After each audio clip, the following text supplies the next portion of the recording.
All right. We got another episode of Cinema or Sofa with your boy, Tommy Graham. This is going to be a spoiler-free review on Last Breath. This is a movie based on a true story, and I love movies based on true stories. Like all movies based on true stories, I usually go watch them. And I'm gonna say right now, this movie, see it in the cinema. Now, however, if you go look, at least from my perspective, I look on the AMC app and I see that it's only being showed in digital, which was okay. I mean, you get the shitty seats and all that, you know. I wish I could have saw it in a different format, but it seemed like that was the only format at the time. But maybe there's other theaters and other companies that you can go see it and have a great viewing and great experience. However, that doesn't take away from the fact that this movie was great.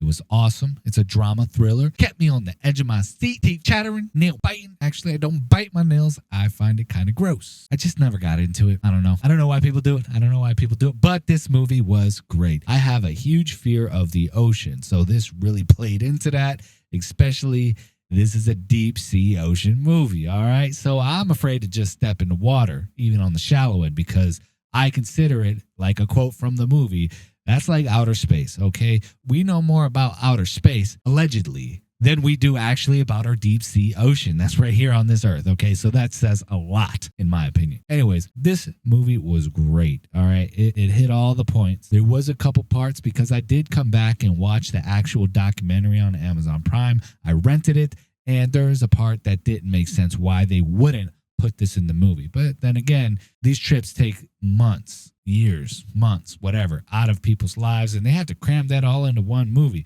But there was a part that I feel like they could have put in there, like and this is not a spoiler, okay? So in the documentary, they get into this, what they call a tin can or whatever, and they get in there, and this is like a thing that goes into the water for them to be able to actually do this deep sea diving. Now, this canister, it decompresses and it compresses, and I believe when it compresses, it takes a very long time. I think it takes days.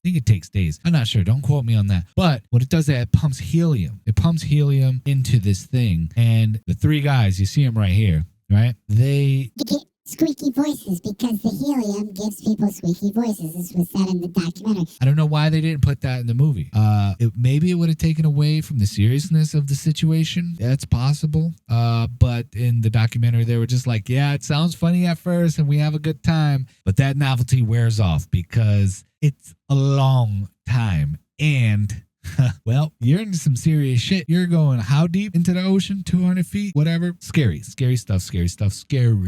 Okay. But yeah, I could see why they wouldn't put that in there. Maybe a deleted scene. That would be cool. Do that because I could just see Woody Harrelson and the guys just having fun at first, right? They're having fun, and then the pressure starts to set in, literally, and it starts to get in their head like, yeah, this could be possibly very dangerous. Could be very dangerous. And yeah, so it did keep me on the edge of my seat, seeing the darkness of the ocean. Seeing the darkness of the ocean was pretty scary. And even though I already read ahead a little bit online what was actually going to happen and what the movie was about, I was still interested in seeing how they would make this conclusion happen.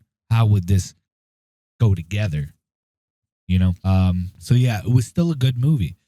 And I will say, cinema or sofa, see this in the cinema. Support good movies. This was a good movie. You could wait if you want to, but I would still recommend, if you want to support good movies, this is a good movie to support.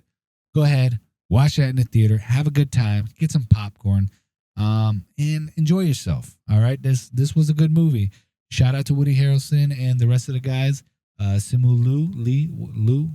Fuck, man. I wish I knew how to fucking read, bro. Finn Cole, you did a good job. They all did a good job. I think. Honestly, Simu Liu, he did a really good job. He did the best job. I give him the gold star. Yeah, Woody Harrelson, he's great, and Finn, you're cool too. But his character, it really added to the movie. Like his character progression was great. Like everyone had good character progression, but I think his was the best. You know, like I really enjoyed the outcome of his character. So yeah, go ahead, check this out. You have now just endured another Cinema or Sofa with your boy, Tommy Grimm. You have a good night. Peace.